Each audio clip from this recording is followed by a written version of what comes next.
ब्रह्मा गुरु विष्णु गुरुदेवो महेश्वरा गुरु साक्षात परब्रह्म तस्मै श्री गुरुवे नमः। इस मंत्र में गुरु ही ब्रह्मा विष्णु महेश है।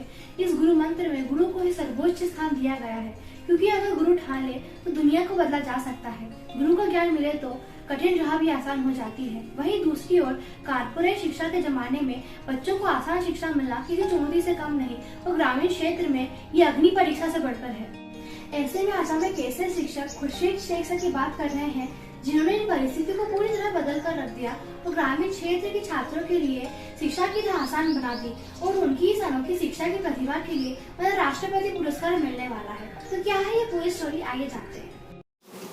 नाचते गाते स्कूल के बच्चों और टीचर को देखकर आपको ये लगेगा कि लोग स्कूल की किसी डांस या ड्रामे की रिहर्सल कर रहे होंगे, लेकिन ये सुनकर आप दंग रह जाएंगे कि किसी तरीके की रिहर्सल नहीं है, बल्कि यहाँ बच्चों की पढ़ाई हो रही है। जी हाँ, यह है अनोखी आकर्षक अद्भुत पढ़ाई की एक अलग कहानी। यह गढ़चिरोली जिले का आसर अली माओवाद से प्रभावित महाराष्ट्र का यह दुर्गम क्षेत्र तेलंगाना की सीमा से सटा रहने के कारण यहाँ ज़्यादातर तेलुगु भाषी जनसंख्या अधिक है, जिसके चलते बच्चों को मराठी में पढ़ाई करने में कई दिक्कतों का सामना करना पड़ रहा था। वहीं आमतौर पर ऐसे भी क्षेत्र होते हैं जहां भाषा की समस्या ना भी हो तो कहीं शिक्षकों को पढ़ाने में मुश्किल आती है तो कहीं बच्चों को पढ़ाई समझ में नहीं आती।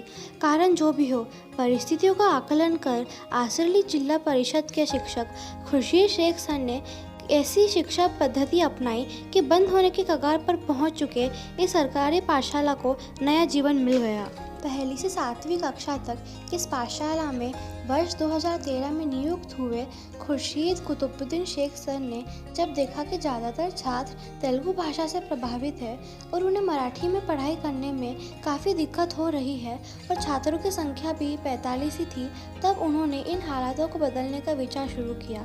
वर्ष 2014 में इस पाठशाला को अपने खर्चे से नया रंग रूप देकर खुर्शीद सर ने एक नए अध्याय की शुरुआत की। बच्चों में बोलने की कला विकसित करने के लिए मैं भी पत्रकार कार्यक्रम की शुरुआत की और इसके लिए जेडपी टीवी आसरली के माध्यम से बच्चों को अलग अलग विषयों पर पत्रकारों की तरह माइक लेकर बोलने की कार्यक्रम आयोजित किए। यही नहीं, इस पिछड़े इलाके में इन बच्चों में भाषा, विज्ञान और विभिन्न विषयों का ज्ञान बढ़ाने के लिए अभिनय की कला को भी विकसित किया और 11 लघुबाल फिल्मों का निर्माण किया। इस अनोखी शिक्षा प्रणाली का फायदा ये हुआ कि बच्चों में शिक्षा के प्रति रुचि तेजी से बढ़ने लगी। इस मामले में यहाँ के बच्चों का क्या कहना है, आइए जानते हैं। मेरा नाम राजू है, मैं 7वीं कक्षा में पढ़ता हूँ। सर सभी तरह के विषय इंग्लिश, गणित, मराठी अच्छी तरह से पढ़ाते हैं। हम स्कूल आने के बाद योगा भी करते हैं, कराटे भी सीखते हैं और हम नियमित स्कूल आते हैं। सभी विषय अच्छी तरह सिखाते हैं हमारे सर।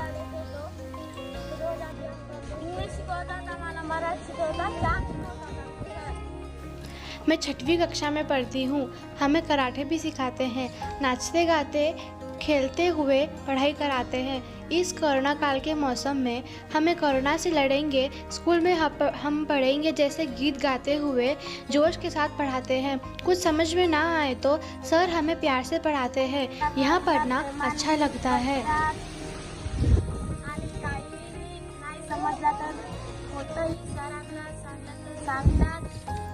इसी तरह बच्चों को रंगमंच से भी जोड़ा और ये उत्साह रंग लाया और नागपुर में हुई प्रतियोगिता में बच्चों ने पुरस्कार भी जीते। खुर्शीद सर के इन प्रयासों के फलस्वरूप पुणे की बाल भारती संस्था की ओर से इस पाठशाला को वर्चुअल पाठशाला के रूप में चुना गया और इन बच्चों को मार्गदर्शन मिलने लगा। और तो और खुर्शीद सर ने इन बच्चों के लिए इस पाठशाला में एक लाइब्रेरी और विज्ञान केंद्र भी तैयार किया।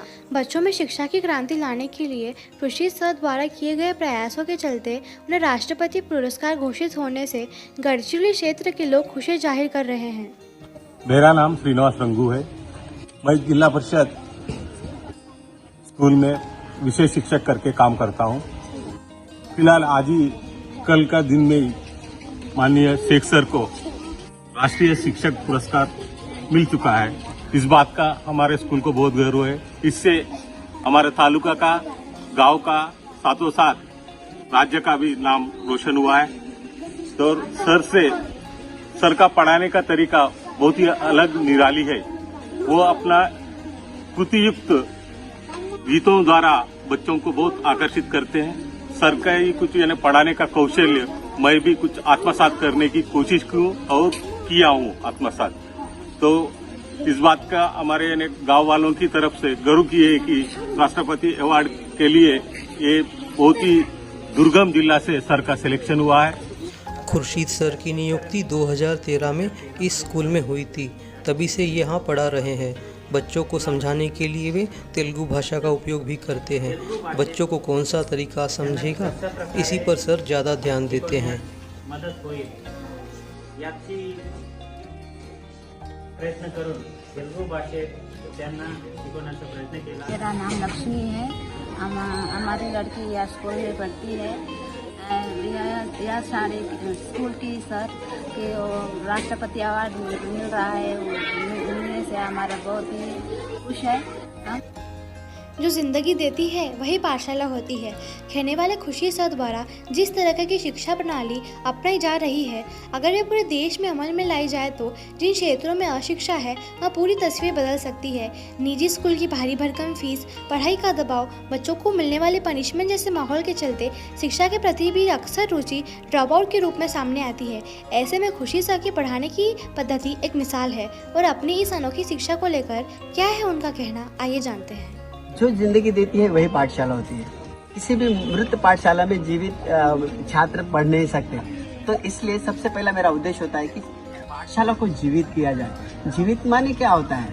जीवित माने पाठशाला में छात्रों के अभिरुचि अनुसार अगर उसे शिक्षा मिलती है, वो पढ़ता है, तो काफी उसमें गतिमान होती है।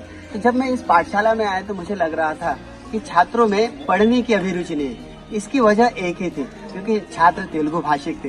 तेलुगु भाषिक होने के कारण वो मराठी में उतना अभिरुचि नहीं दिखा रहे थे, पाठ्य पुस्तकों में उतनी अभिरुचि नहीं दिखा रहे थे। इसलिए मैंने सोचा कि चलो इन्हें कुछ जॉयफुल लर्निंग आनंद के साथ पढ़ाया जाए। इसलिए मैंने छोटे छोटे वीडियो कार्टून्स जो कि हिंदी, मराठी, इंग्लिश में और साथों साथ तेलुगु में होते थे, इनकी भाषा विकास के लिए मैंने तेलुगु का ही आधार लेकर मराठी, हिंदी और इंग्लिश का विकास किया, जिससे बच्चे छोटे छोटे अभिनय कौशल सीखने लगे। आने वाले जो एक्टिविटीज है, उपक्रम है, उसमें सम्मिलित होने लगे, उन्हें एक मजा आने लगा। शिक्षण जो होता है, शिक्षा जो होती है वो मजेदार होनी चाहिए और छात्र उसमें सहभागी होने लगे। तो सबसे पहले तो मैं रिपोर्टर जैसा एक छोटा सा मैंने नवाचार लिया था, जिसमें बच्चे सहभागी होने लगे कि एक माइक द्वारा अपने आप को प्रेजेंट करने लगे, अपने विचारों को वो रखने लगे। उससे उन्हें बोलने की जो बार बार मौके मिलने लगे और उनका भाषिक विकास होने लगा। और एक छोटा बहुत ही अच्छा नवाचार था मेरा, जॉलीवुड माने जॉयफुल लर्निंग इन चाइल्डहुड।